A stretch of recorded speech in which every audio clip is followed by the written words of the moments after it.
Hi friends, இந்த வீடியோவில் ரூபாய் 2000 ஏப்ரல் 2026 வங்கி கணக்கில் தமிழக அரசு கொடுக்கும் ஜாக்பாட் யாருக்கு கிடைக்கும்? தமிழகத்தில் 2026 சட்டப்பேரவை தேர்தல் களம் சூடுபிடித்துள்ள நிலையில் அரசு நடைமுறைப்படுத்தியுள்ள பல்வேறு நலத்திட்டங்களுக்கான உதவித்தொகை குறித்து முக்கிய அறிவிப்புகள் வெளியாகியுள்ளன. தேர்தல் நடத்தை விதிமுறைகள் அமலில் இருப்பதால் புதிய திட்டங்களை அறிவிக்க முடியாது என்றாலும் ஏற்கனவே பயன்பாட்டில் உள்ள கல்வி உதவித்தொகை திட்டங்கள் தங்கு தடையின்றி ஏப்ரல் மாதத்தில் தகுதியான பயனாளிகளுக்கு சென்றடைய உள்ளன.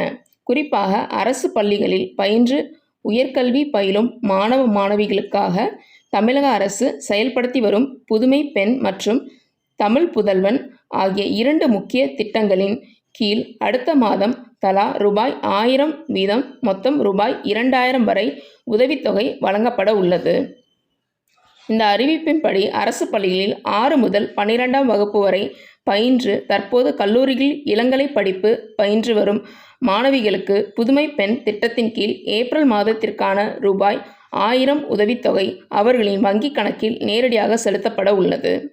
அதேபோல் அரசு பள்ளிகளில் பயின்ற மாணவர்களின் உயர்கல்வி சேர்க்கையை ஊக்குவிக்கும் வகையில் கொண்டுவரப்பட்ட தமிழ் புதல்வன் திட்டத்தின் கீழ் தகுதியான மாணவர்களுக்கும் தலா ரூபாய் 1000 உதவித்தொகை வழங்கப்பட உள்ளது.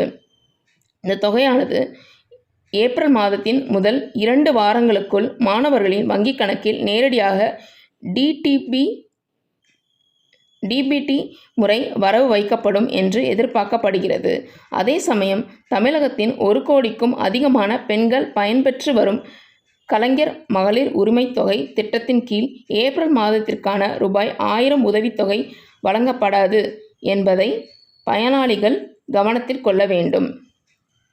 ஸோ ஃப்ரெண்ட்ஸ், இந்த வீடியோ பிடிச்சிருந்தா லைக் பண்ணுங்கள், நம்ம சேனல் சப்ஸ்கிரைப் பண்ணுங்கள். நன்றி.